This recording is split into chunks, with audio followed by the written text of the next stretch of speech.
Jaya Kunja Bihari.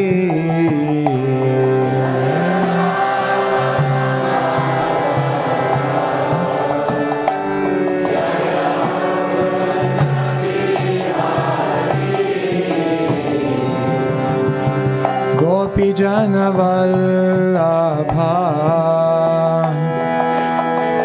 Girivaradhari.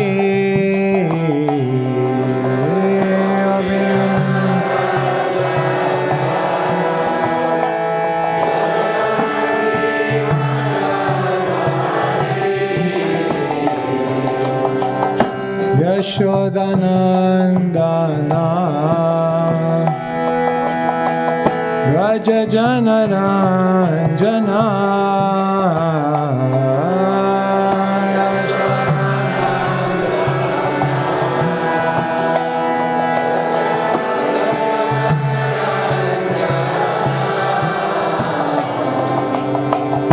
Yashodanandana Raja Janaranjana.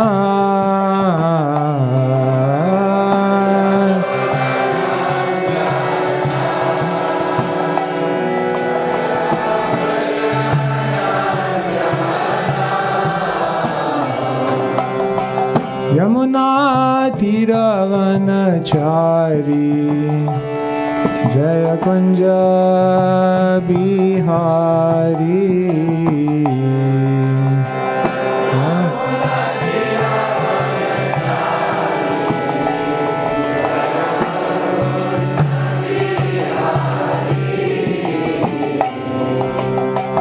Yamuna Tiravanachari Jaya Kunja Bihari.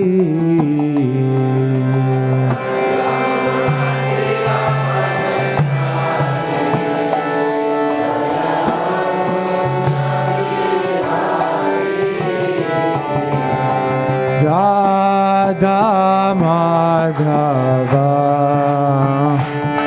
Jaya Kunja Bihari. Jaya Ram.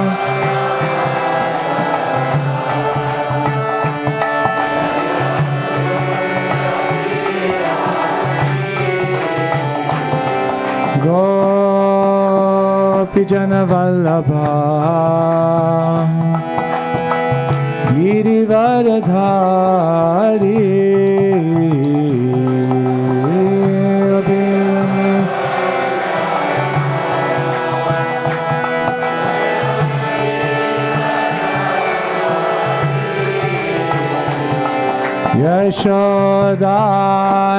Yashodanandana Raja Janaranjana.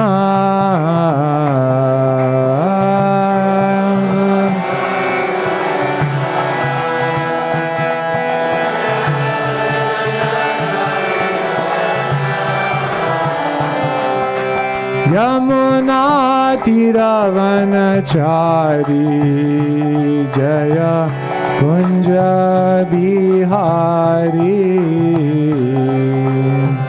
Yamuna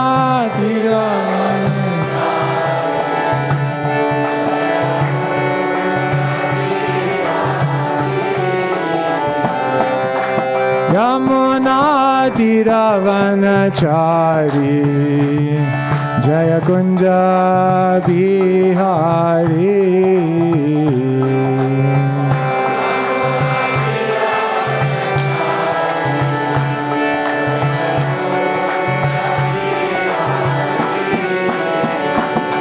Hare Krishna, Hare Krishna, Krishna Krishna, Hare Hare, Hare Rama, Hare Rama, Rama Rama, Hare Hare.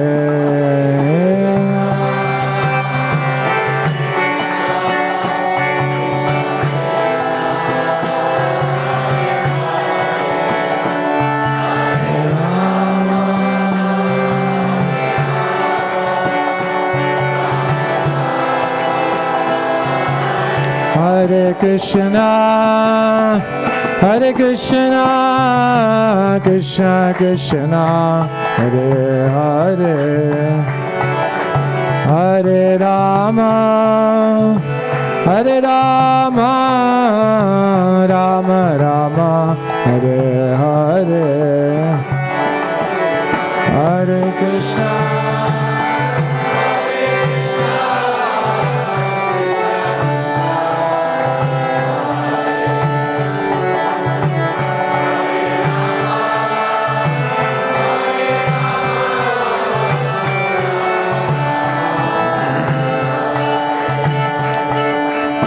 Hare Krishna, Hare Krishna, Krishna Krishna, Hare Hare, Hare Rama, Hare Rama, Rama Rama, Hare Hare, Hare Krishna, Hare Krishna.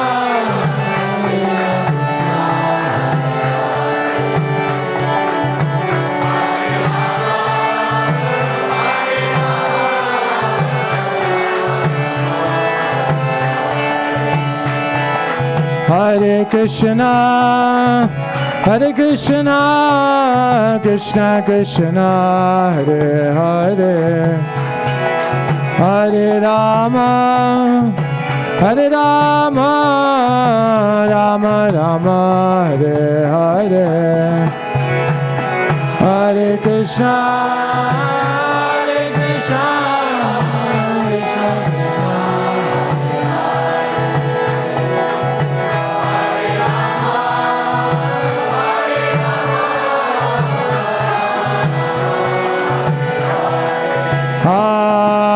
Hare Krishna, Hare Krishna, Krishna Krishna, Hare Hare, Hare Rama, Rama Rama, Hare Hare.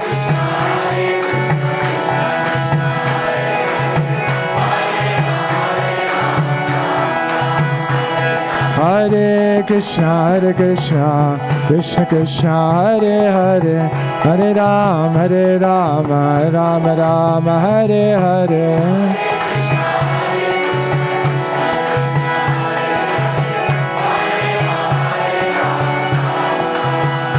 Jaya Vrindavan Dham, Vrindavan Dham, Vrindavan Dham, Jaya Krishna Balaram.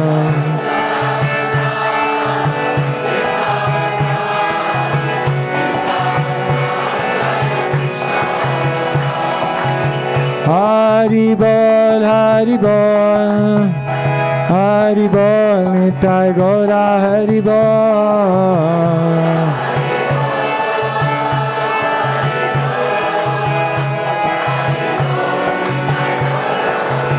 Jaya Jaya Prabhupada, Prabhupada, Prabhupada, Jaya Jaya Prabhupada.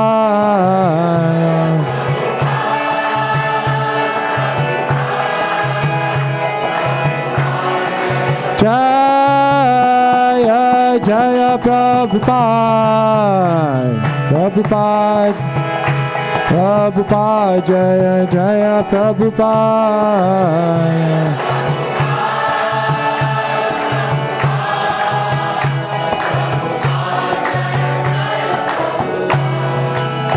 Jai Nitai Gaura Premanande, Hari Hari Bol.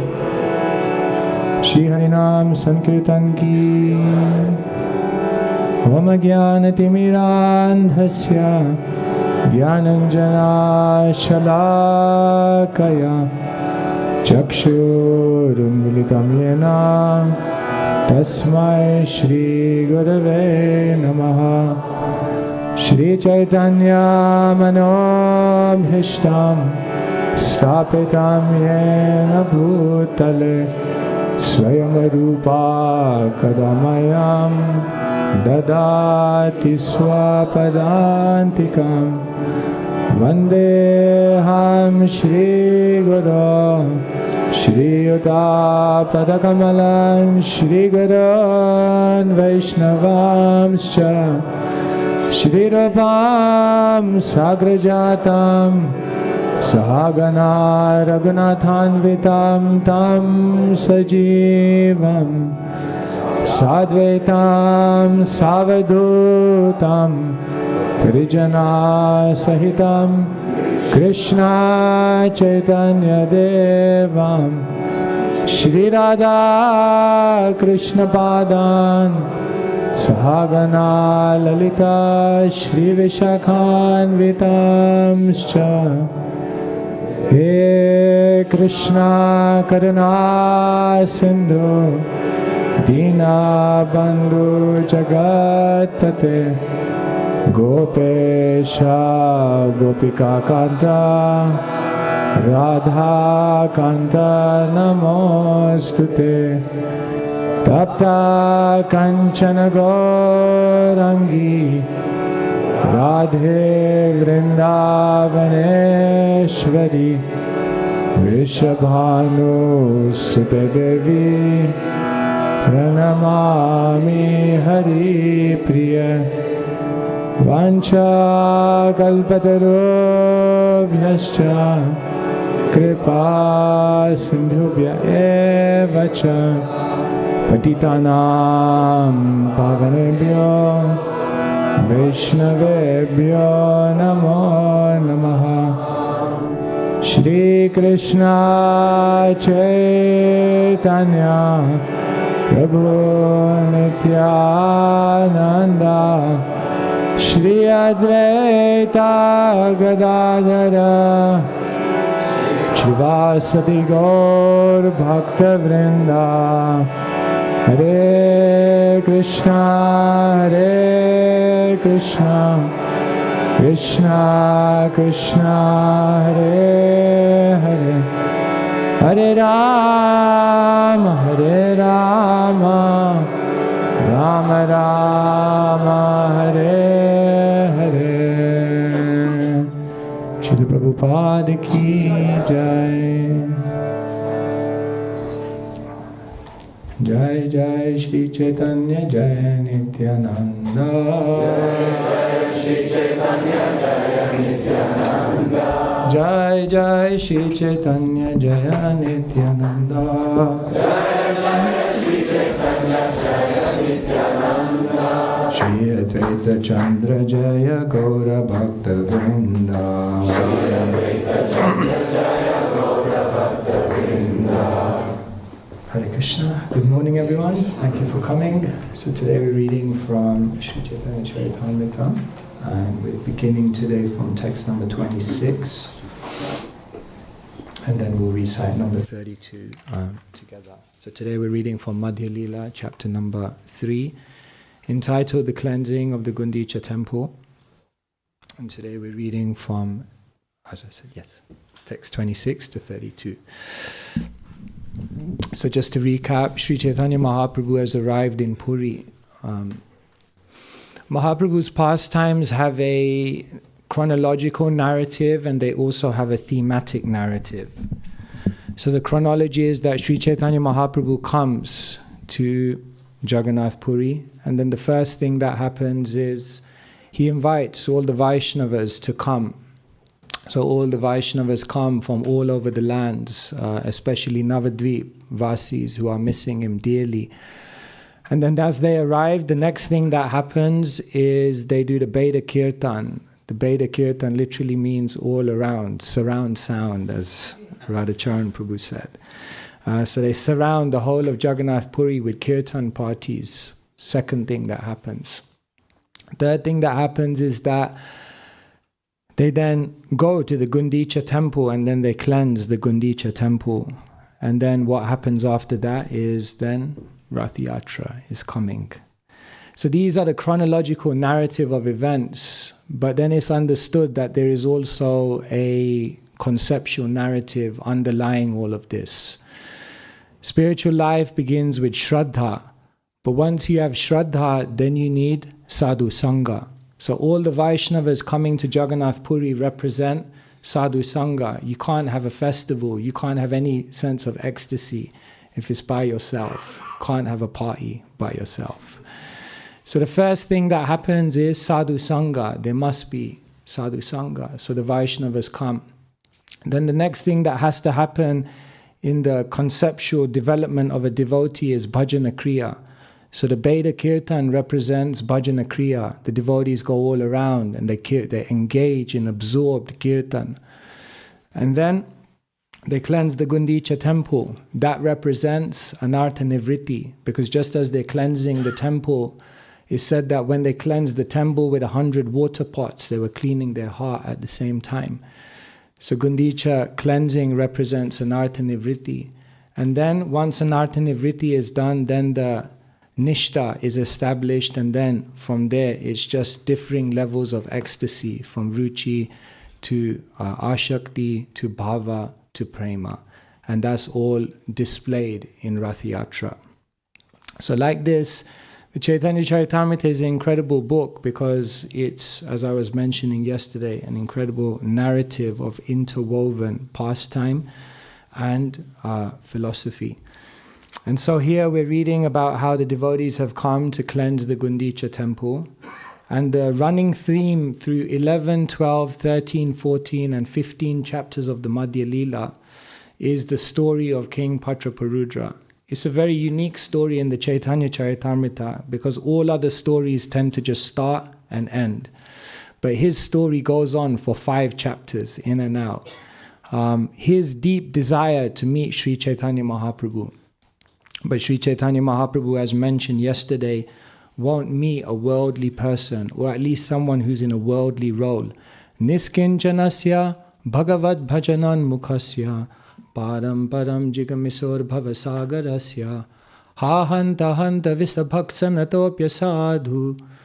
Like this is explained that for one who is in the renounced order of life to again engage with the people and things and affairs of this world is worse than drinking poison. Therefore, Mahaprabhu is not ready to meet him. And then yesterday we were discussing how Mahaprabhu says, if Damodar Pandit says, then I'll meet him. Saying that Damodar Pandit will never, basically he'll never let me meet him, so therefore no chance. So now we continue reading and we'll hear more about Maharaj Patraparudra's deep desire to meet Sri Chaitanya Mahaprabhu. So text number 26. Damodar immediately replied, "My Lord, you are the fully independent, Supreme Personality of Godhead. Since everything is known to you, you know what is permissible and what is not permissible. I am merely an insignificant jiva, so what power do I have to give directions to you? By your own personal choice, you will meet with the king. I shall see it. The king is very much attached to you, and you are feeling affection and love toward him. Thus I can understand that by virtue of the king's affection for you, you will touch him. Although you are the Supreme Personality of Godhead and are completely independent, still you are dependent on the love and affection of your devotees. That is your nature." Nityananda Prabhu then said, "Who is there in the 3 worlds who can ask you to see the king? Still, isn't it the nature of an attached man to give up his life if he does not attain his desired object?"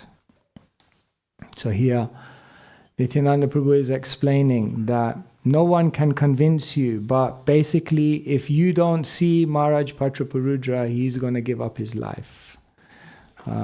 Because life without God, life without love, life without association is no life at all. And so what's the point of living life? So he's ready to give up his life. So text number 32.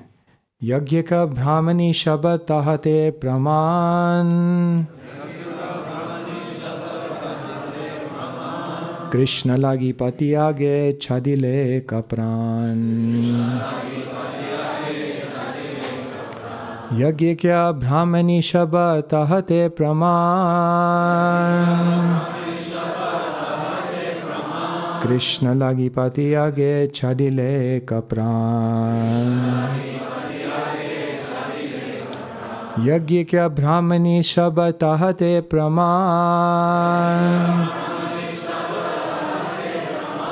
Krishna लागी पति आगे छडिले कप्राण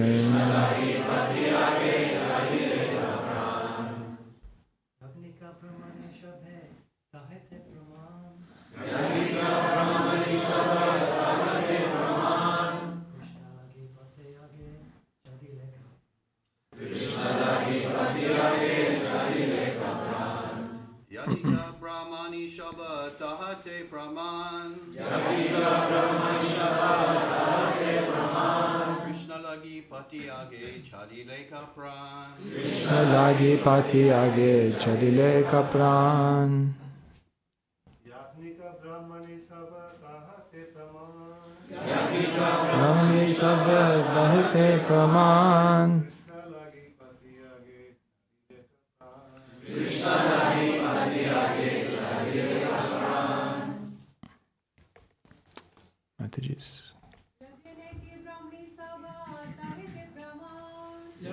ब्राह्मणी सब कहते प्रमाण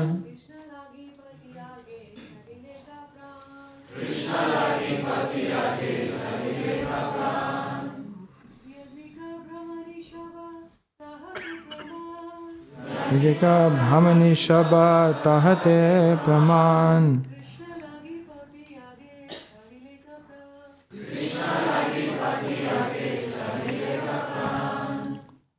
Yajnika Brahmani, the wives of the Brahmanas who are engaged in performing great sacrifices. Sabha, all, Tahate, in that connection, Pramana, evidence, Krishna Lagi, for the matter of Krishna, Patiyage, in front of their husbands, Chadile Kapran, gave up their lives. Translation and purport by His Divine Grace, Srila A.C. Bhaktivedanta Swami, Srila Prabhupada Ki Jai.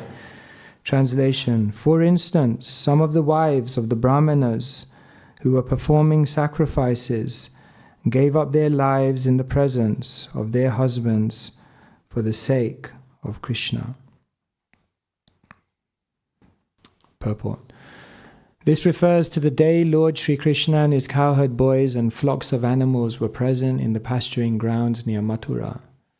At that time, the cowherd boys, being a little hungry, requested food, and Lord Krishna asked them to go to the Brahmanas who were engaged nearby in performing yajna or sacrifice, and to get some food from that yajna. Being so ordered by the Lord, all the cowherd boys went to the Brahmanas and asked them for food, but they were denied. After this, the cowherd boys begged food from the wives of the Brahmanas.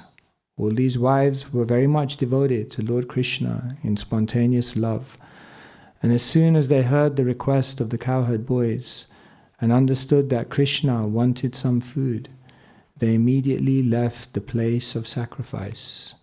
They were very much chastised for this by their husbands, and they were ready to give up their lives.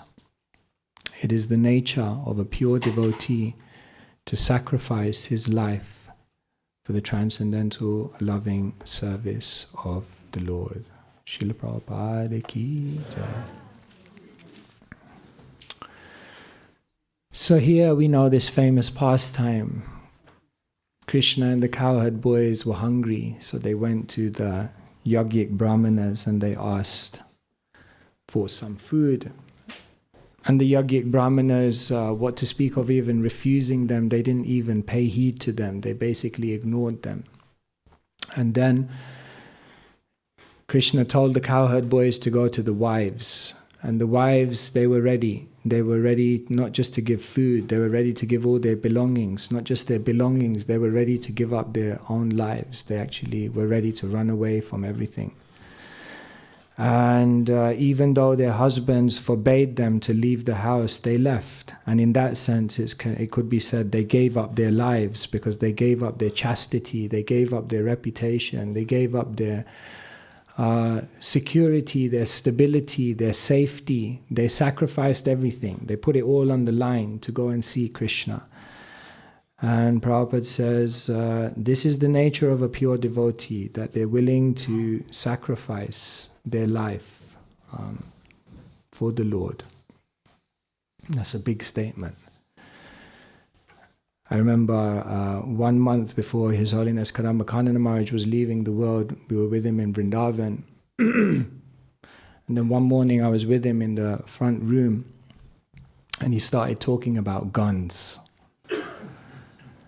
So I thought, oh my God, so he started talking all about different types of guns, revolvers, Berettas, AK-47s, handguns, shotguns, pistols. So I was thinking, wow, this is interesting. I'm in Vrindavan with my spiritual master on this fine sunny morning, and we're talking about guns. And then it got even more interesting because he started talking about shootings and how people do shootings. Then he started talking about drive-bys and how you do a drive-by. And then I said, Maharaj, how do you know all this stuff? And he said, because they were trying to kill me. He said, I had to research all of this. Because I spoke out to protect Prabhupada's movement, they were trying to kill me. And he said, I knew someone was going to try and shoot me. So I had to do all this research. And of course, we know that Maharaj did get shot. And he said, that's what it takes. You have to be willing, whatever it takes, to serve Krishna. So when Prabhupada says a pure devotee is willing to put their life on the line for Krishna, it's not just some flowery language. This is going on. Devotees do this. You can read this incredible book called A Legacy of Love. And it's all about a great Vaishnavi called Ladini Mataji, disciple of Srila Prabhupada. She lived her life in Vrindavan, New Vrindavan, and then at one point she went to perhaps one of the hardest places in the world to expand Prabhupada's movement. She went to West Africa. I went to West Africa for 2 weeks. I was like, okay, happy to be back in London. It's not an easy place. So in the late 80s, she decided to go to West Africa, of all places, to spread Krishna consciousness. And even when you go West Africa, Jai Shri Radha Gokulananda Ki Jai. All good things you have to wait for.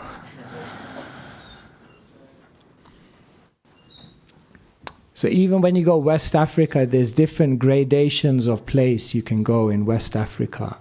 And they get progressively more and more hostile, more and more difficult, more and more risky to preach Krishna consciousness in.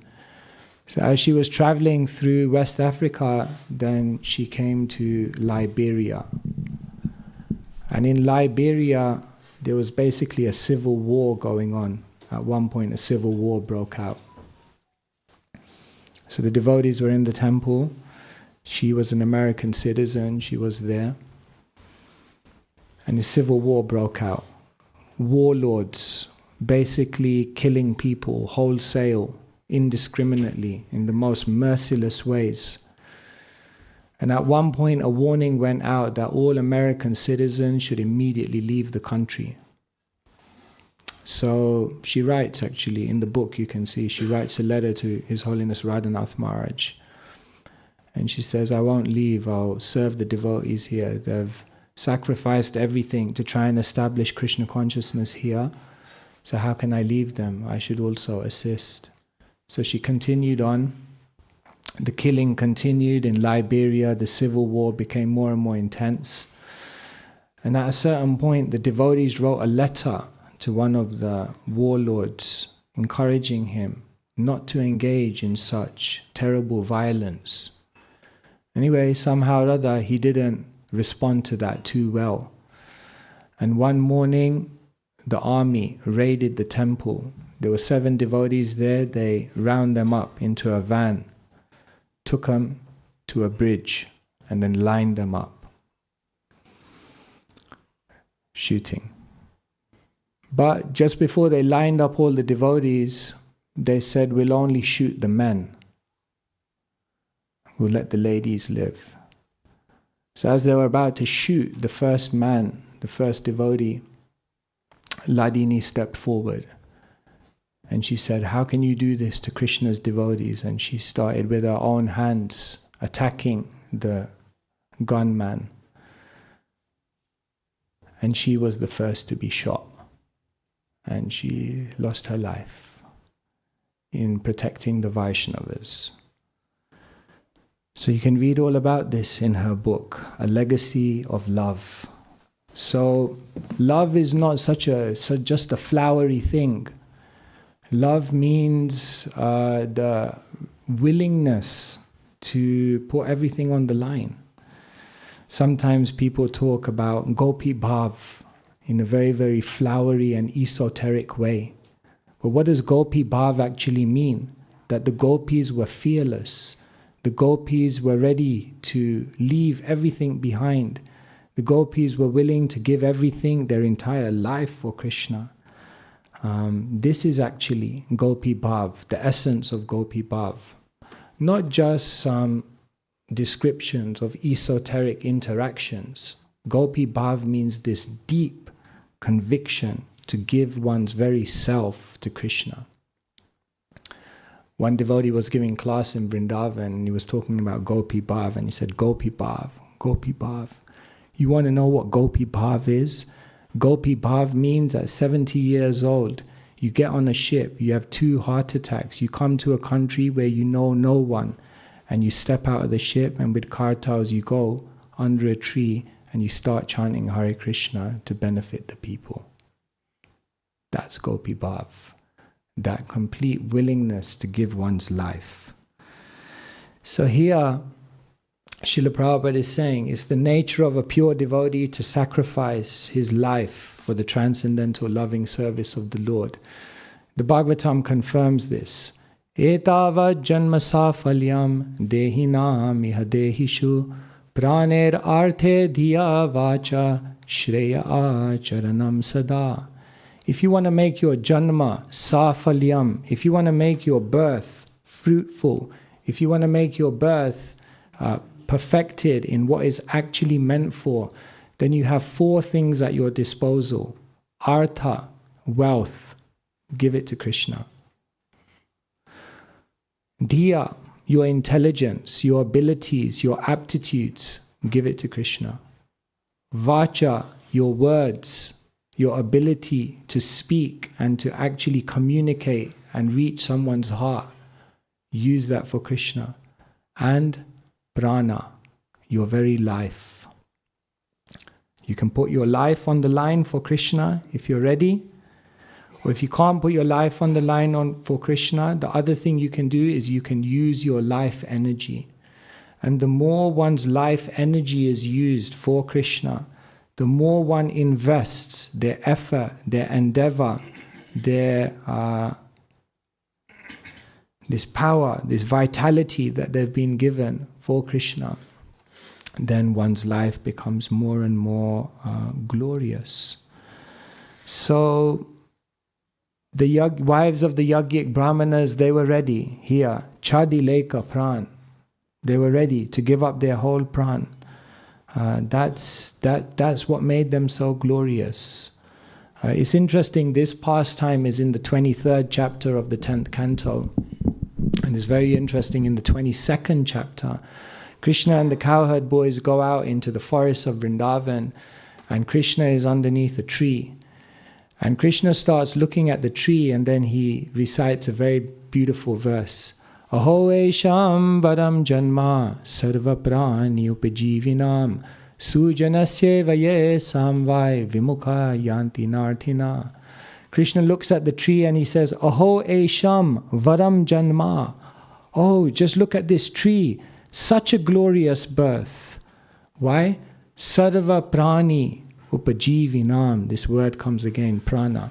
Because every part of its being is used for the benefit of others. Sarva prani upajivinam.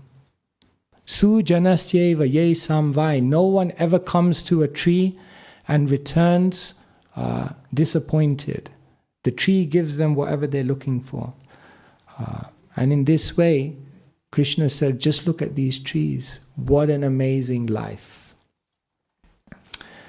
And it's funny, Krishna says this in the second chapter because it's almost like he's predicting what will happen in the next chapter.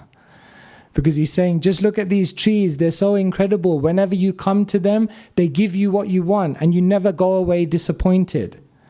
And what happens in the very next chapter?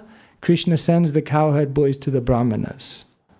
And what happens is they don't give what Krishna wants, and the cowherd boys go away disappointed. So Krishna is also an astrologer. He knows what's going to happen. So this is the glory. And then what happens is that when we see their example of not giving and not giving their prana, then again we get an example of the Vedic, the wives of the Vedic yogic brahmanas who then do give their lives. They're ready. Actually, I was a little confused by this when I read it, because here in the translation it says that the wives of the brahmanas gave up their lives in the presence of their husbands for the sake of Krishna. But when you actually read this pastime, you don't really hear about that they give up their lives. What you actually hear about is that Krishna goes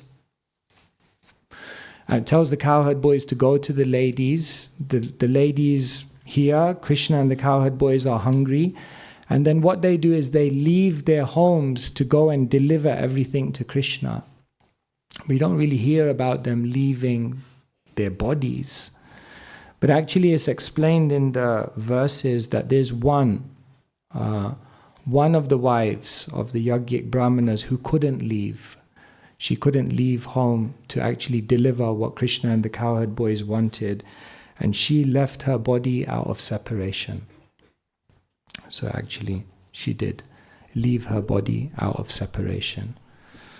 So that's death by separation. The world doesn't know about that one. Death by disease, we know.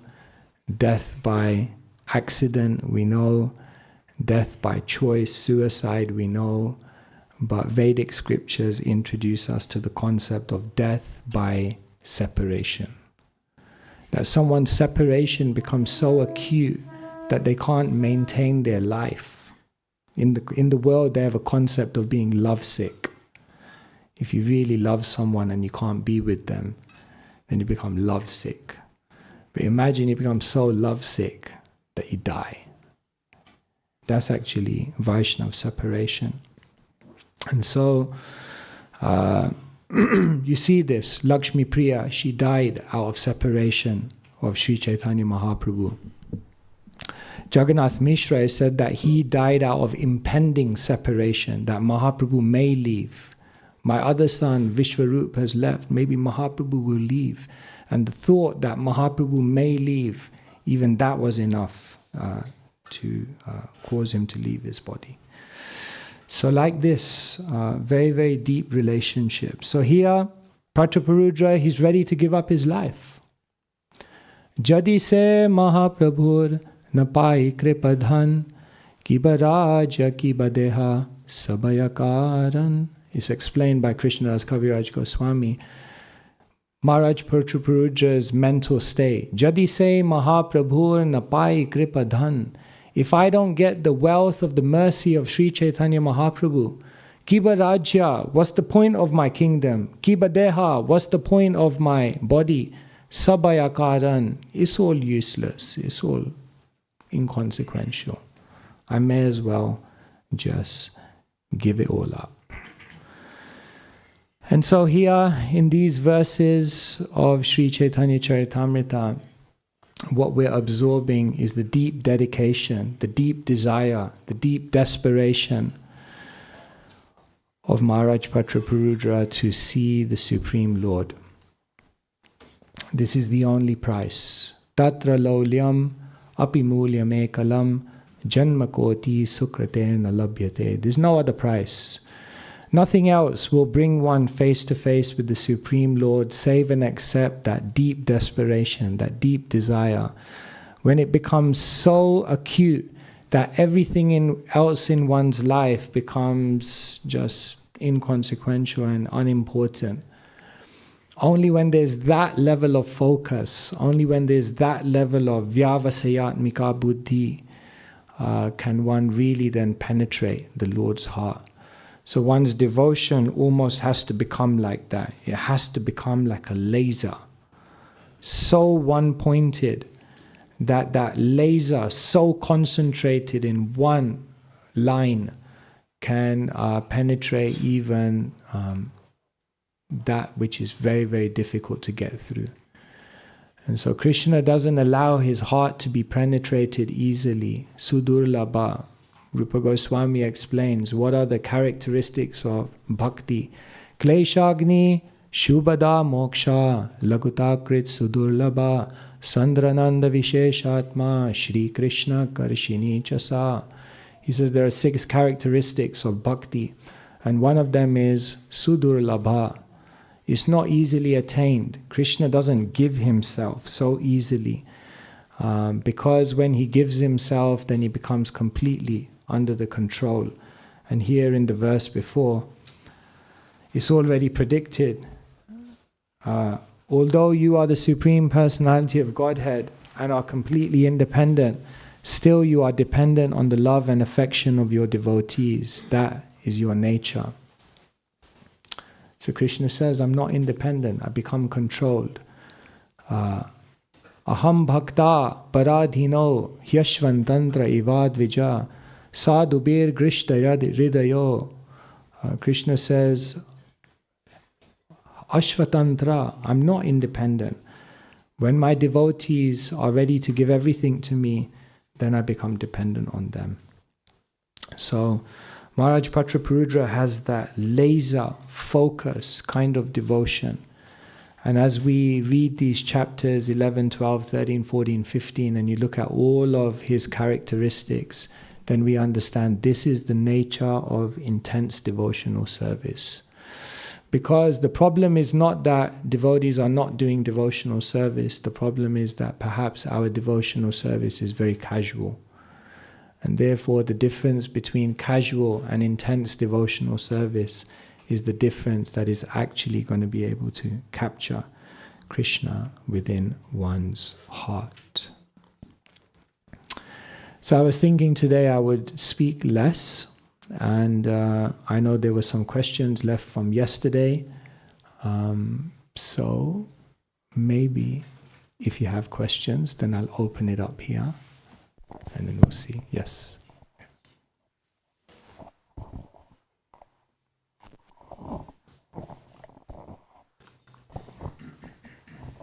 Hare Krishna Maharaj, thank you so much for your class.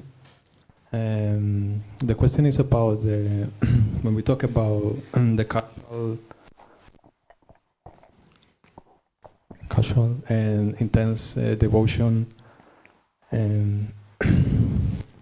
depending on the mode of like how, because we are doing activity in our daily life. Sorry, I couldn't hear that. We're doing activities. You can just speak, I'll repeat it.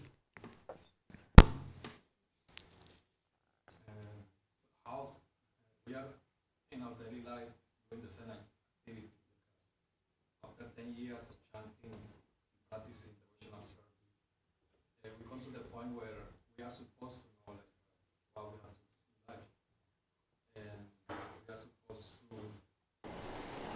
So how we develop this natural, intense devotion, even if we are working in an office, we are having casual friendships outside the world, because we are supposed to live in devotional life.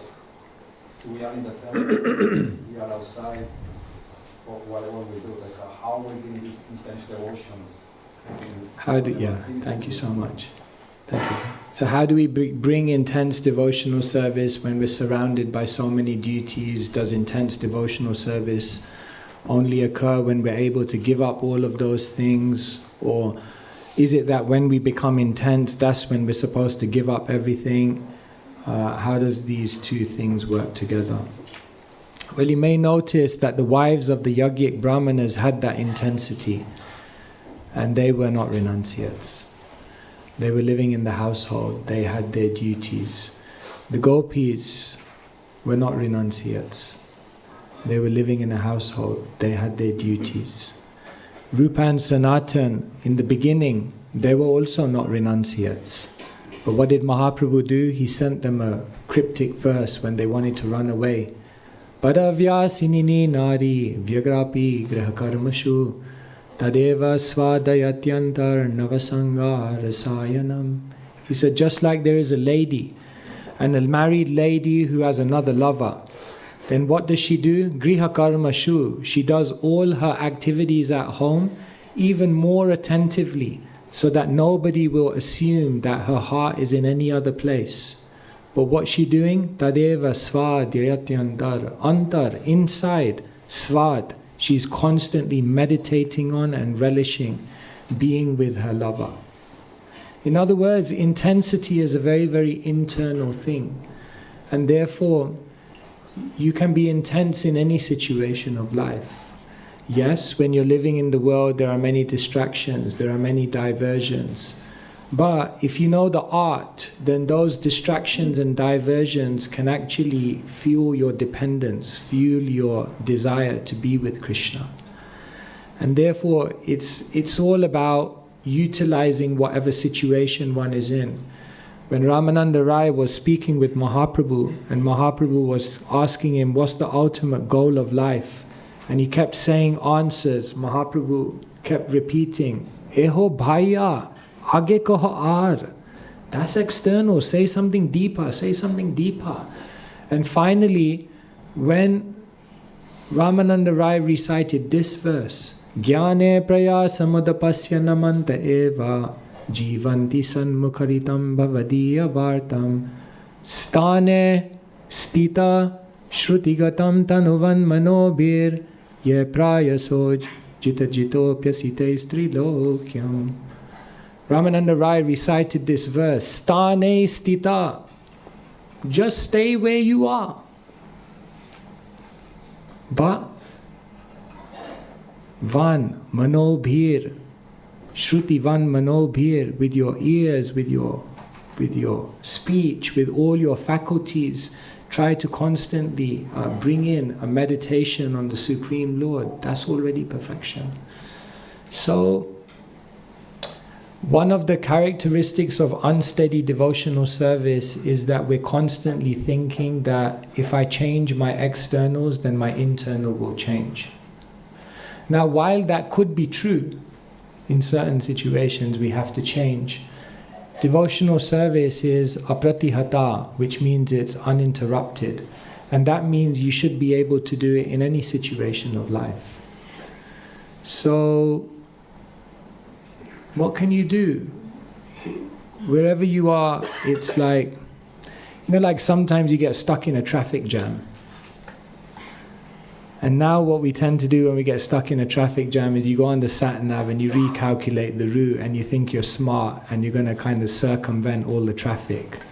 And then what you do is you come off at the next exit, and for about 1 mile it's like a free highway and you think, I'm ahead of the game.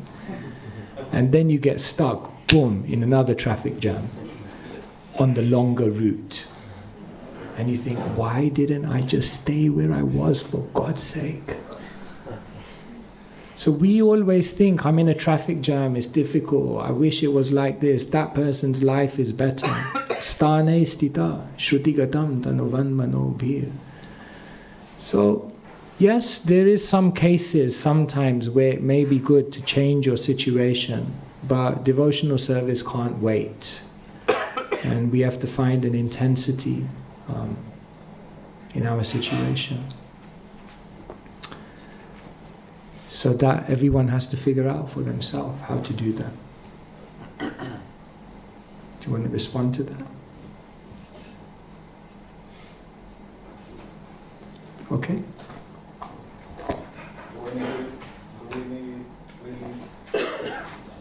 Do we need to go to pain to really experience more intense devotional service? So, do we really need the suffering to? Do we need to go through pain to really experience intense devotional service?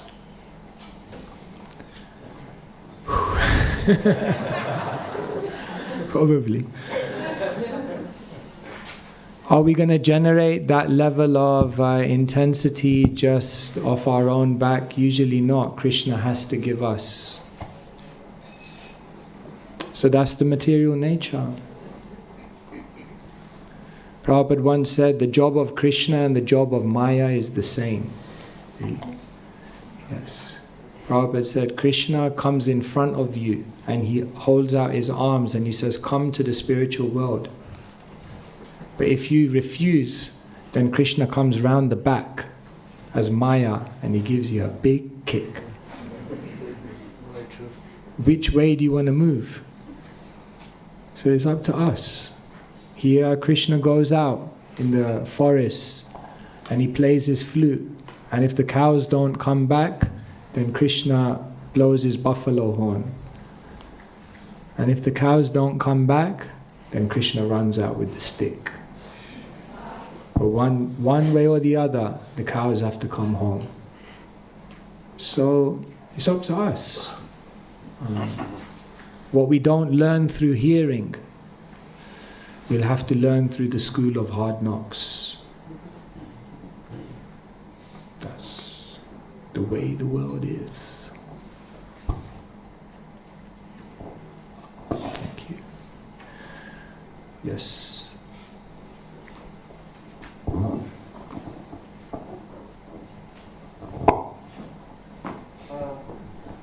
I've quoted it before, so I quoted about this before. It's a letter from Jayapataka Swami, December 19th, 1972. And in the letter, when I looked at it, but this is like a sutra, it says, the secret of surrendering to Krishna is that such a surrendered soul sees that everything is part of Krishna's plan. Whatever I am meant to be doing, let me do it with my full attention to every detail. Let me become absorbed in such service. Never mind what it is. Let all other considerations be forgotten. And my desire to do the thing best for Krishna's alone pleasure is my motive. And that reminds me of another verse that's in Bhagavad Gita 4:35. After having obtained real knowledge from a self-realized soul, you will see that everything you will never fall again into illusion. For by this knowledge, you will see that all living beings are part of the Supreme. Or in other words, they are mine. So it's all Prabhupada, and it's. But we should focus on whatever we're doing and make that our service at that time. Don't think about the future. Don't think about the past. Thank you so much. That quote is like your Mahavakya. From the very first day I came to the temple, Priyojan Prabhu has been quoting that verse. That letter. Thank you.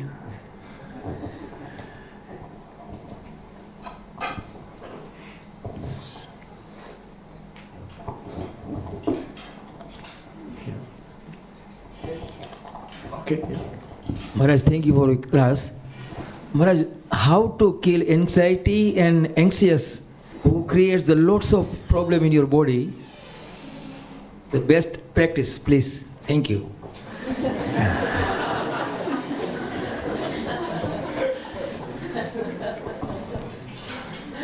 They asked Prabhupada, what do you feel when you chant Hare Krishna? He said, I feel no fear. So where does bhayam or where does anxiety come from? Bhayam dvitiya bhiniveshata shyadi shadapetasya vivarya yoshmiti tanmaya yato bada abhajetam bhaktyayakayesham gurudeva tatma. Bhagavatam explains where bhayam comes from. The first problem is ishadapetasya, you turn away from Krishna. Krishna bahirmukha. Krishna is here, but then you look in the other way. Then what happens when you look away from Krishna? Dvitiya, you begin to see another reality separate from Krishna. And then what happens? Then maya yato, then maya overcomes you. Boom. And then what happens? Bhayam. Fear. That's basically how fear comes. When you turn away from Krishna, then you begin to see a reality separate from Krishna. Then what happens is Maya overcomes you, and then you feel anxiety, fear, lamentation. So there's only one way to overcome your fear. You have to become abhecharan, fearless, having taken shelter at Krishna's lotus feet. So someone may say, oh, that's very good, but it's a bit impractical, isn't it? No, it's not impractical. The more you know, Krishna is my best friend, and Krishna is control of everything, why would you be fearful of anything? There's no problem. So that's a good combination. If you have a friend who's your best friend, and they're simultaneously in control of everything, that's a great combination. So we just have to develop that relationship with Krishna. And when that relationship is there, Maro bhi rakho bhi jo icha tomar, kill me, maintain me, doesn't really matter, because I know you're always with me. So you can't shortcut it. You can't solve anxiety and problems with the same type of thinking that created them in the first place. You have to change your consciousness. We try artificial ways. Like a lady once came to a doctor and she said, I've got a problem, I've got a frog in my stomach. And it's alive. He said, it's not possible, I'm a doctor, there can't be an alive frog in your stomach, you wouldn't be living. No, she said, I know, there is, trust me. She's thinking, oh my God, what do I do with this? He goes, okay, I'll give you some medicine. So he puts her under anesthetic, and then what does he do when she's sleeping? He goes down to the pond, he gets a frog. So then he comes back, she wakes up. He said, you were right, here it is, I got it out now, you're fine. She says, I feel so much better. So he thought, great. Then she comes back the next week, she goes, doctor, I got a problem. There's a frog in my stomach. He said, what, I took it out? He said, yeah, you took it out, but it laid eggs in there. So you can't solve it with the artificial. If you try to solve your anxiety in an artificial way, you will simply perpetuate your anxiety. Bhayam dvitiya. When we see another reality separate from Krishna, then you will be fearful. But when you understand Vasudeva Sarvamiti, Krishna is everywhere. Prahlad, right? He saw Krishna everywhere. No anxiety. Prahlad, weren't you scared when they threw you into a fire? Fire? My father is Vishnu. And the Yagya pit, the fire, is the mouth of Vishnu, Yagya Vai Vishnu. So if you put me in the mouth of my father, you think he'll eat me? Wow. Prahlad, were you not scared when they fed you poison? Why? Because he said when the demons and the demigods churned the milk ocean, then Lakshmi came out. And then sometime later, there was also poison. That means poison and Lakshmi are brother and sister. And if Vishnu is my father, then that means poison is my uncle. So if you put me in contact with my uncle, do you think anything will happen to me? Wow. So like this, wherever he was saying, Yo mam pashyati sarvatra sarvam cha mai pasyati tasya aham na pranashyami sacha me na pranashyati. For one who sees me everywhere and sees me in everything, I am never lost, nor is he ever lost to me. So all anxiety comes when you see a separate reality from Krishna. Any other plan to solve anxiety will be temporary, ethereal.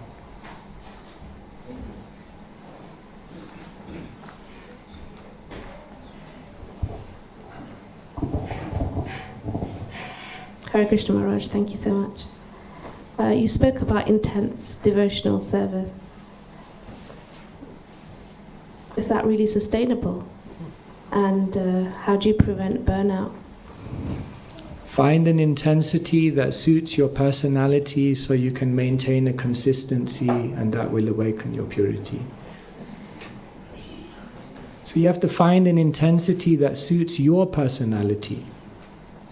The way that the person sitting next to you will be intensely engaged in devotional service and the way you will be won't be the same. We burn out because we try to copy someone else's life. But when you find an intensity that suits your personality, then you'll be able to maintain consistency. And that consistency of intensity in your personality will awaken the purity. And can that be intimidating to others? Not if we... Can it be intimidating to others? What, your intensity? A devotee is intense on themselves, but very kind, very encouraging. Prabhupada was incredibly intense in his devotional service, but never intimidating. Like George Harrison says a beautiful thing about Prabhupada. He said, what I appreciated about Prabhupada was that his greatness never made you feel small.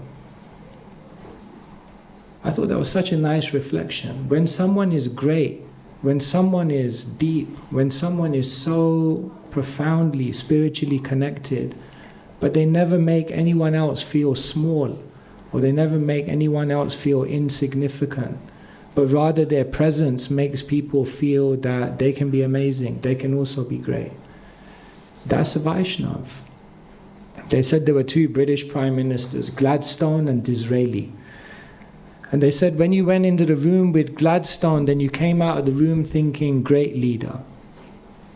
But when you came out of the room with Disraeli, you thought, great leader, and maybe I could do it also. And they say that's the difference between a good leader and a great leader. A great leader actually makes people, by their presence, feel they can also be great, greater than them. So your intensity shouldn't be intimidating, it should be inspiring. It becomes intimidating when we exude a type of intensity whereby we project that on others. Some thoughts. Thank you.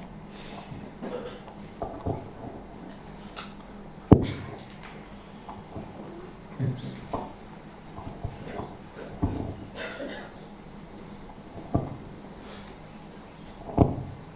Hare Krishna Prabhuji.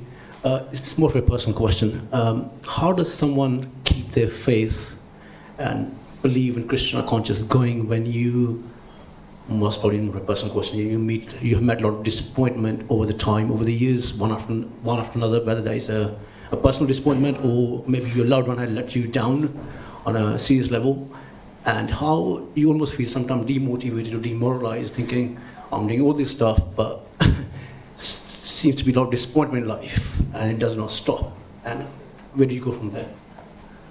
Thank you.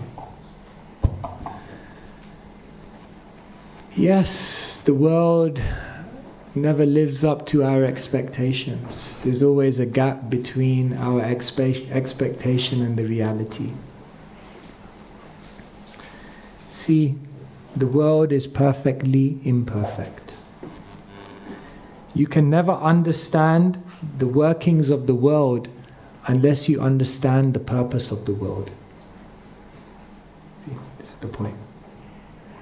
If you don't understand the purpose of the world, then the workings of the world will confuse you. But when you understand the purpose of the world is to get you out of this world. The purpose of the world is to make us realize we're not meant to be here. The purpose of the world is meant to cement without a shadow of the doubt that I have no more hopes for happiness here. And then we realize, oh, that's why it's disappointing. That's why it's frustrating. That's why it never works out according to how I wanted it to work out. Because it's perfectly imperfect. Om Purnam Adapurnamidam Purna Purnam Udachyate Purnasya Purnamadaya Purnameva Vasheshyate. Krishna is the perfect and complete. And everything which emanates from Krishna is also perfect and complete. The living entities and even the material manifestation. So this world is perfect. Perfectly imperfect. You can't go into a jail and then say, God, there's some problem here, the door's jammed. Bring the engineer, bring some, the door's jammed here. Where's the menu? No one's bringing a menu. There must be a problem here. No. You are in jail, Baba. Yeah, it's like that. It's like that. So unless we understand the purpose of the world, necessarily you'll be confused by the world. And that's why people go around, they have no idea. Why do bad things happen to good people? That's the whole point. You're not meant to be here. That's why transcendental knowledge is so important. Tasmad jnana sambhutam ritstam jnana sinatmana. You have to take the sword of knowledge, and that will cut all the doubts. All right.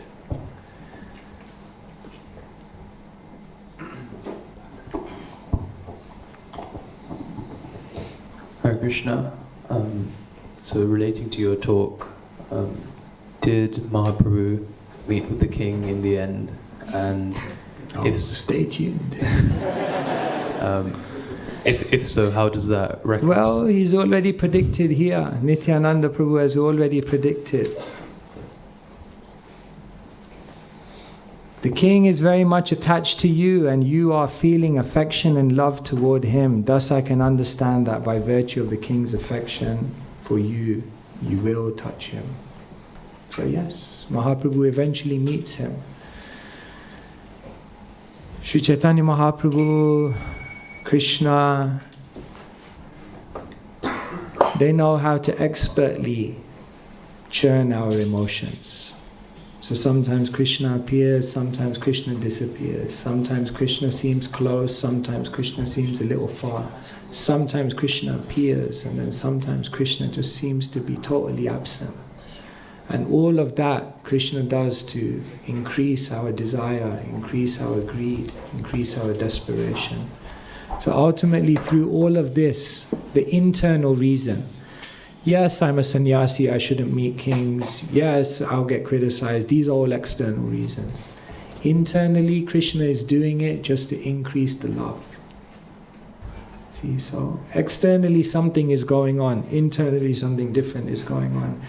Even sometimes people think, why did Ram banish Sita? But what they don't understand, they say, no, because Ram is exemplary, Maryad, he had to show the example, uphold his integrity. Actually, that's just the external reason. The internal reason is that there was a separation. And separation brings a closer meeting of the hearts. And so Krishna, as Ram, wanted to also increase that mood of separation in which love is exchanged in an intense way.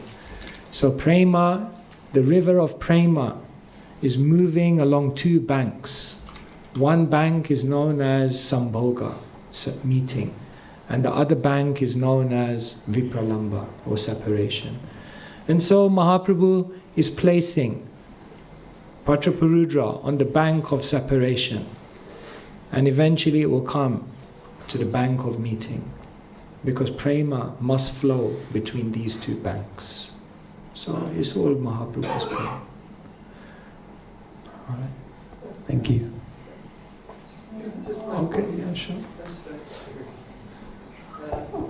It's from Shakespeare.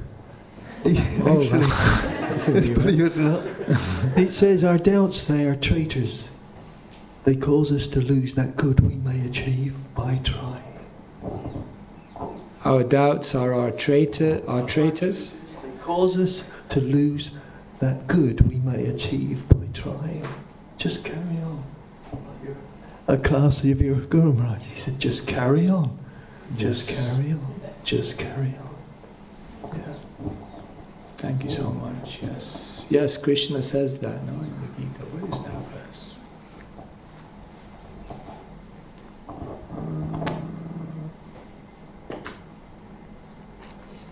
Forgot it now. It will come to me in a minute. So was there another question? Okay.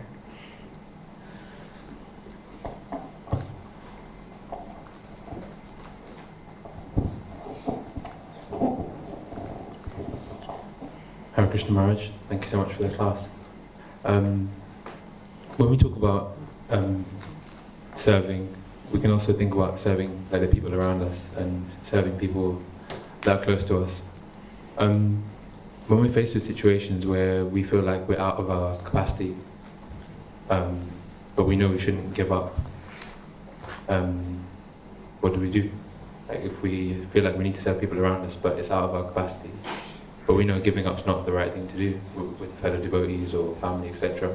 Mm-hmm. How can we face these situations and serve in a better way, even if we feel So we're like trying to serve the Vaishnavas, serve the mission, but at one point we think, oh, well, my depth here, it's too much, too hard, too difficult.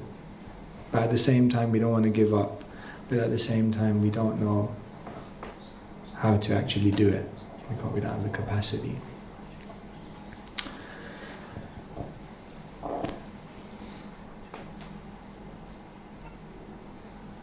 Krishna just wants to see that you're trying your best. So, honesty is very, very important. If one feels that they've come to a point where they're trying their best, but they can't manage it, then one should not, out of ego or some kind of thing, just try to keep pushing through, because that could end up being detrimental. So if you come to a point where you feel you've come to your limit and you can't do much more in this service, then speak to the Vaishnavas. Then speak to the Vaishnavas, get guidance. Krishna doesn't want you to torture yourself. Krishna is just trying to bring out the best in you. And so that's why we always have others around us who can help us to understand at what point endeavor becomes over endeavor. So there will be classic signs that it's the cut-off point now. It's becoming over endeavor. If your physical health is dropping, if your mental health is dropping, if your relationships are dropping, if your spiritual inspiration is dropping, if you feel that your service is becoming so much of a burden, then it's not a good sign. So devotional service is joyful, it's joyfully performed. And yes, there will be times when you have to push through and dig a little deep. But if it's perpetually like that, then something may need to change. So Prabhupada also writes a letter. Sandy here. Sandy here? Yeah. You know that, what's that letter? You know that one you read? Don't try something. He's got a good letter. Prabhupada says, don't try something, right? So don't try something so difficult you can't achieve it, and then, let's see if he pulls it up. But yeah, Prabhupada also makes this point to devotees, that you shouldn't lose your spiritual status in trying to achieve something which is perhaps beyond your capacity.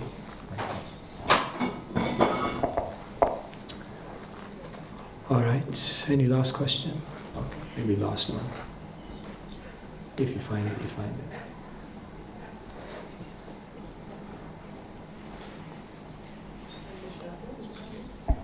Hare Krishna. My question is, how can one understand what their true nature is and when they're making excuses? Like in their Making what? How does that excuses, connect? like, so we were saying about knowing your intensity, say with your devotional service, like how can we actually understand what our nature is, or when at certain moments we're like making excuses for endeavouring further with our spiritual life or like with our service or something. Does that make sense?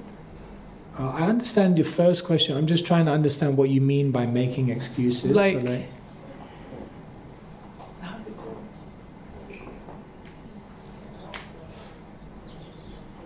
So yeah, like, I don't know how to reword it. I guess so, yeah, but it's not even like a conscious thing. You're just making excuses and not like pushing yourself further when you probably because you're could. saying it's not my nature. Yeah, like that. Okay. We need someone to wash the pots. Sorry, not my nature.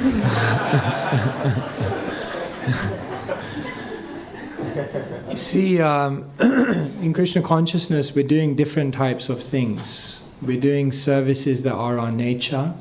We're also doing services that are needed. And we're also sometimes doing services which are purposefully difficult so that we develop a reliance on Krishna. So the entirety of your spiritual life shouldn't just be, I need to be in my Dharma, I need to do my Dharma. Yes, your Dharma is there, it's the core. But around that, there's a lot of flexibility, there's a lot of willingness, there's a lot of openness to engage in different things which will nurture your spiritual life in a different way. Remember, Dharma is not the goal. Because Krishna says, Sarva Dharman Parityaja. That doesn't mean you become adharmic. Krishna is not saying, give up Dharma and become a dharmic. No, Krishna is saying, give up Dharma and become paradharmic. Embrace bhakti. So, start from a position of strength, embrace your Dharma, and be willing and open to do other things which stretch you beyond your Dharma, which you do out of service attitude, which you do because they're needed, where you put your own desires and wants to one side. And then gradually what will happen is that more than your Dharma, what will become prominent is bhakti. Prabhupada says, when you're in love, when a boy and girl are in love, then it doesn't matter where they are and where they go. They could go to the cinema, they could go to the park, they could go to Thought Park. I was driving past Thought Park the other day.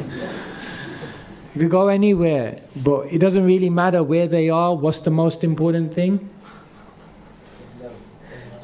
That they're together.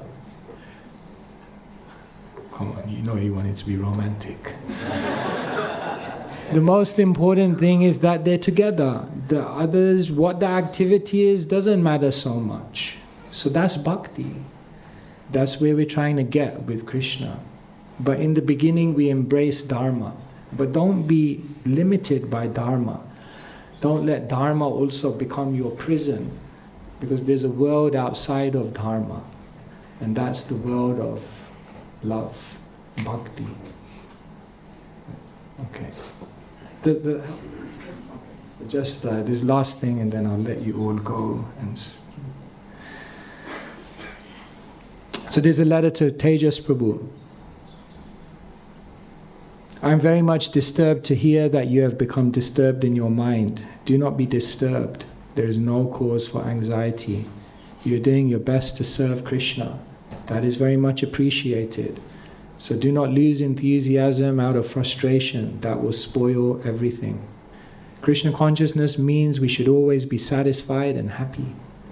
Not that we must work something impossible, become overburdened, and then because we are unhappy by so much trouble, we lose enthusiasm altogether and give up all hope.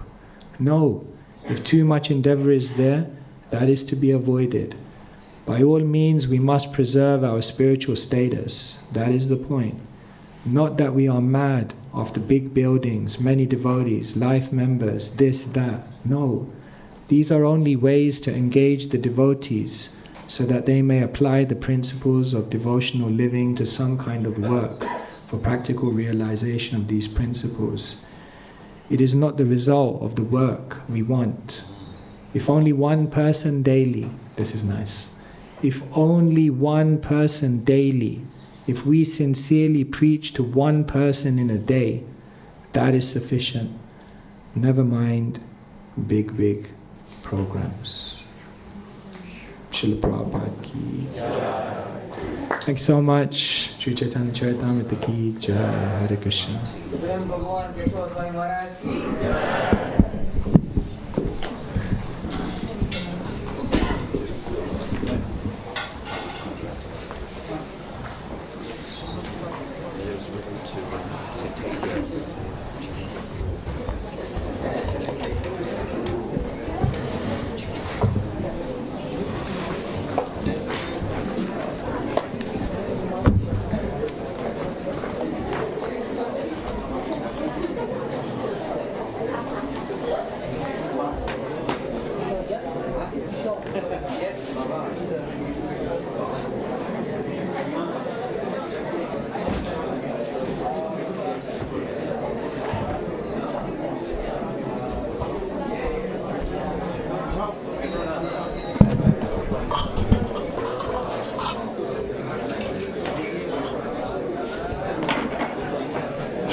They asked me to bring it from here to get the whole thing to use it for the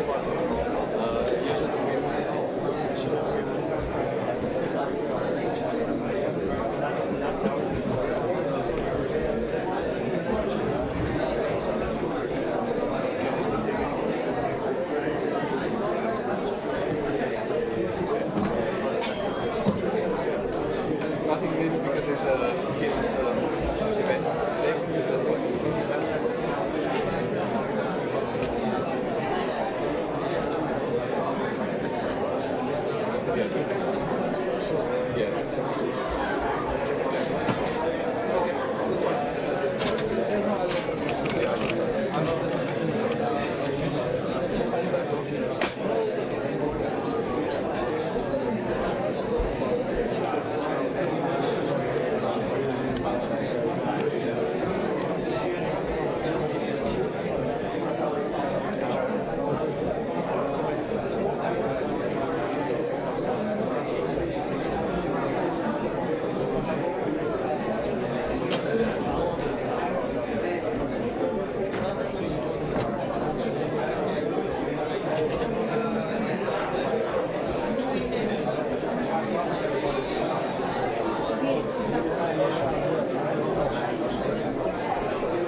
somewhere, I don't have a picture anymore, it was somewhere in the evening, I remember like, beginning at 7 p.m., but the place he was early, so maybe like lunch or something.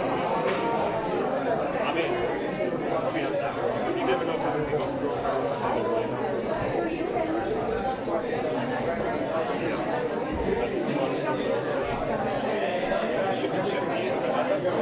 But I'll ask him tonight. Sorry, I'll bring the next second. Yeah, no worries.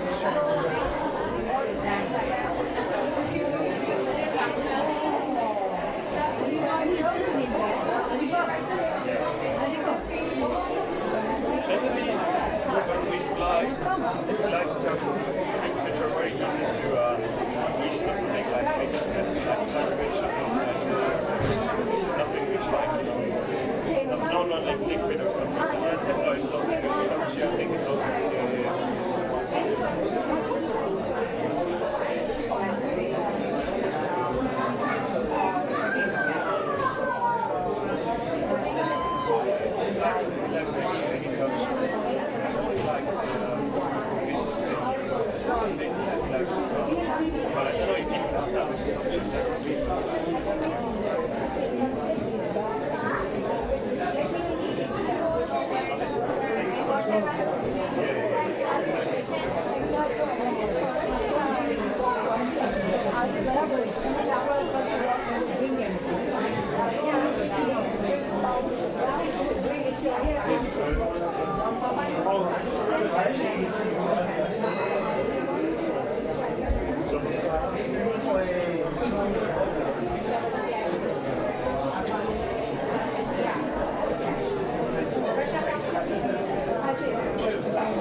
Swiss disciple. I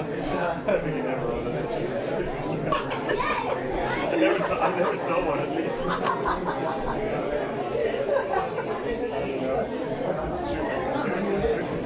You're the first one. You're the first one in there.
We're going to have to sleep in it because it's 10 past to be cleaning in the next 15 minutes. It's time for cleaning.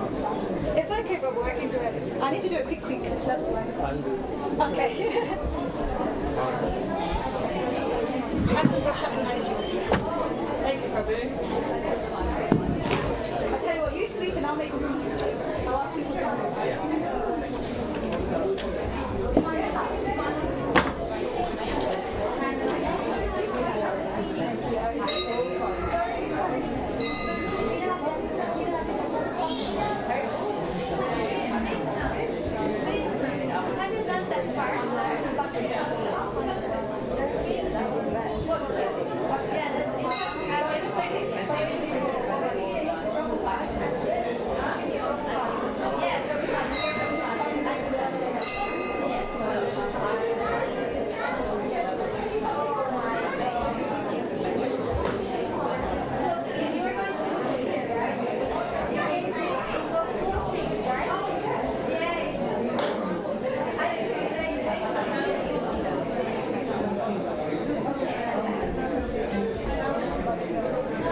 Sorry, there's some bit. Yeah.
Nice.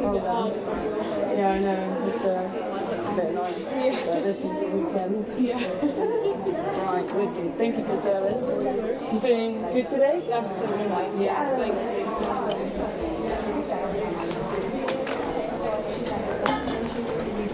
Yes. So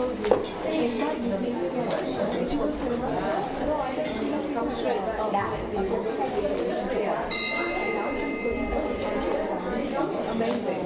So all my university friends were all and she said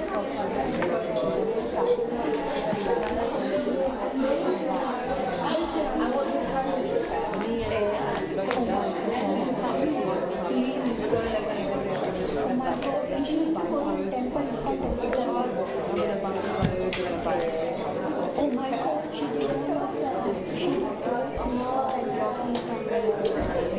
I'm not famous their skills. We know these things in the space that she might be. I've never actually there isn't a some people like us who are one day you want to show yourself and then another day this is who I am. Exactly who I am.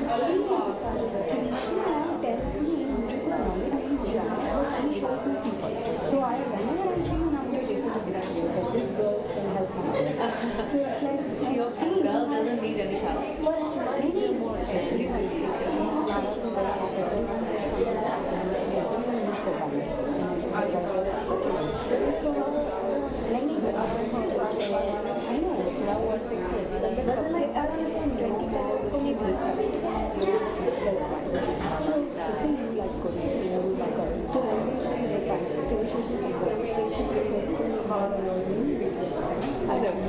You must have she has her small one. Mom, you told me you focus.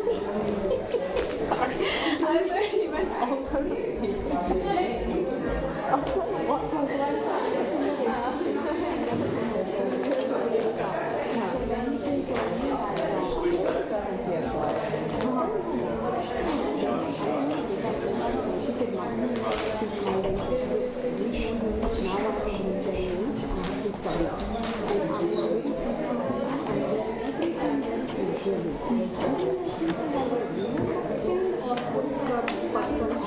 Exactly what I said when I was growing up.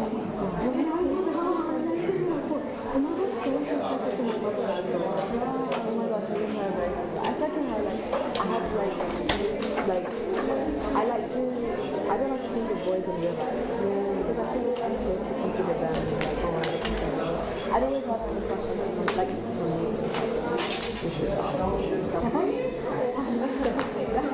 I like to say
that much. Follow the action.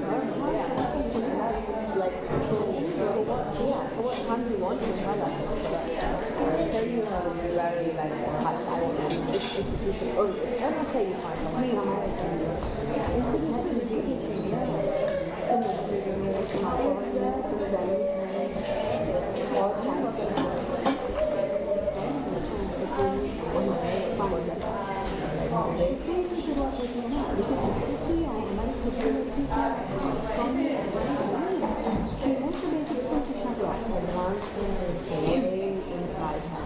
way more than what's going on. I know the simple sentence of her maintaining a capacity, not real people.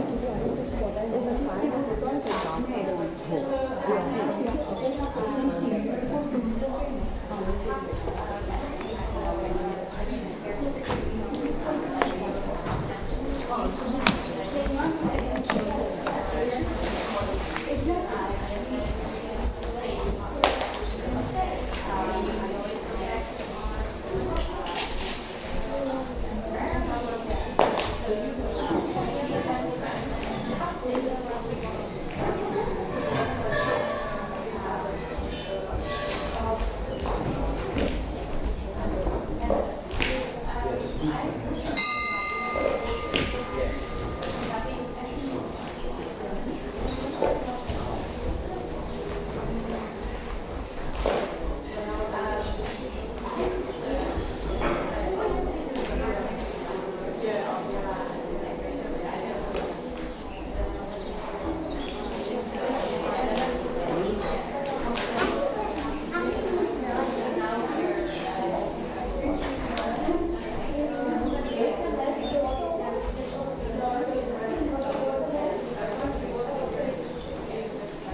Oh, dear, you're crying.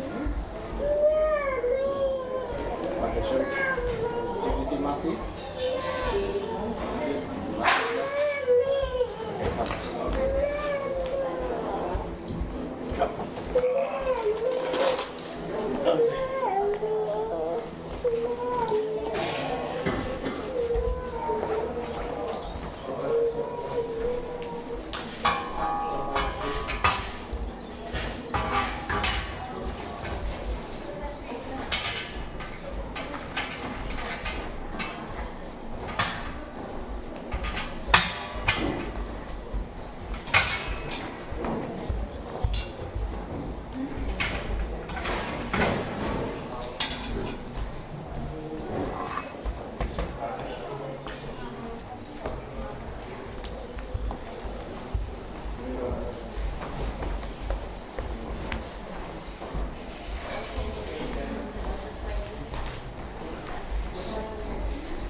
Yeah, look here. Let's remove this. So I took the wrong one. See the knife? Fine. Should have been done. Nice.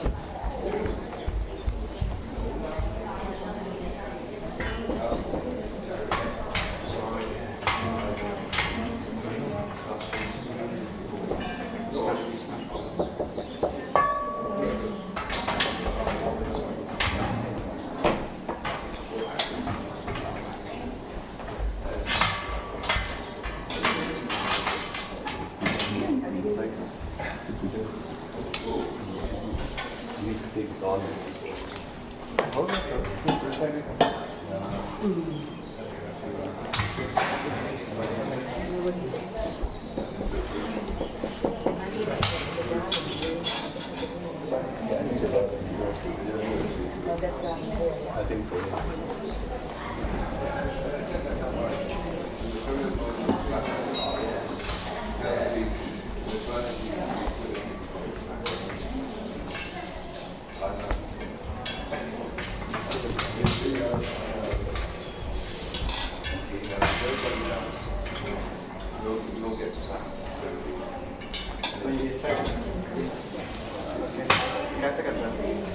I'm not.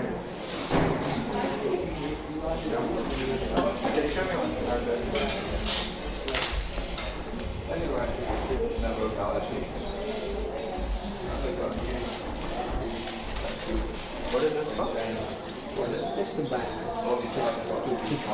Oh, I see.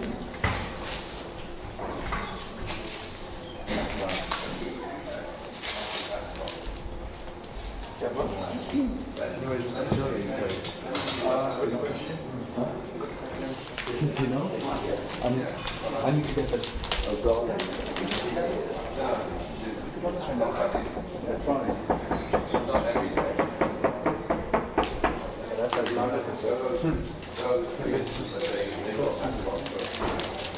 I don't hear anything and I don't see anyone. So maybe we got it later. Oh, there's a Krishna club going on and we need a garland. Oh, I see. We're okay.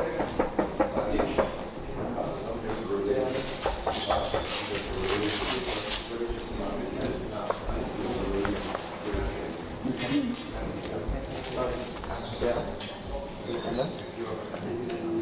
I see.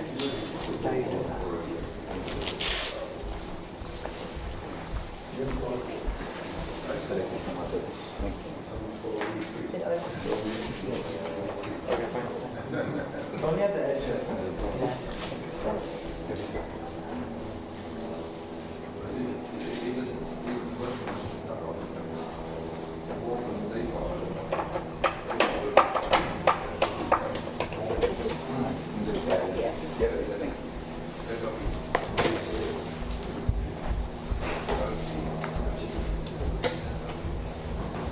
Oh, yes, I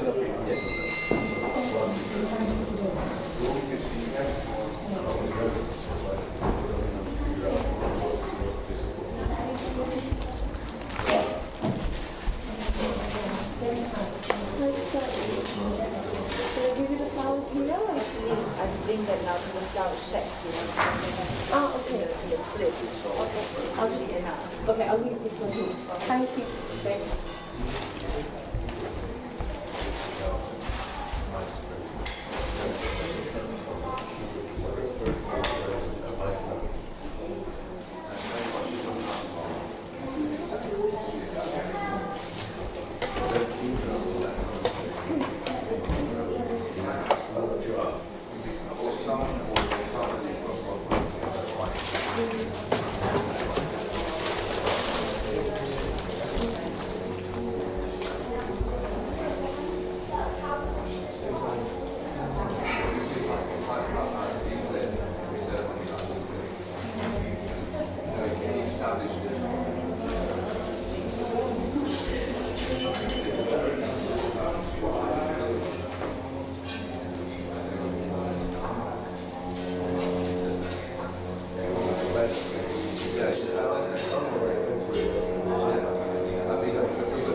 I got a course as well. Where is yours? It should be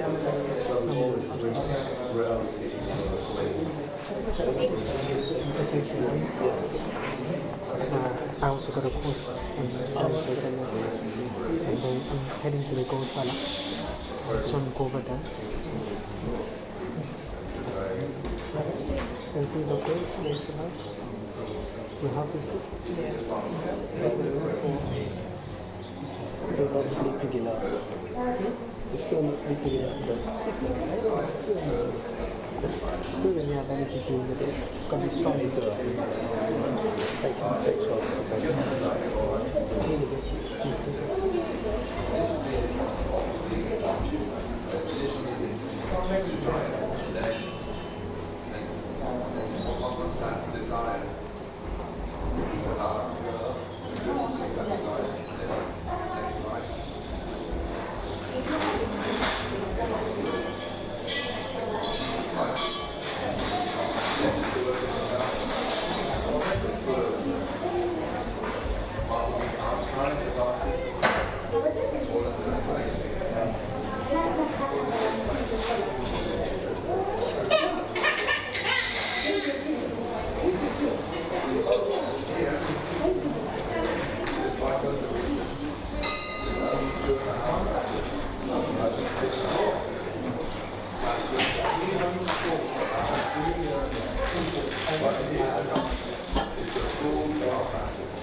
아니 또 담으셔야 돼요. 예, 여기 담아주세요.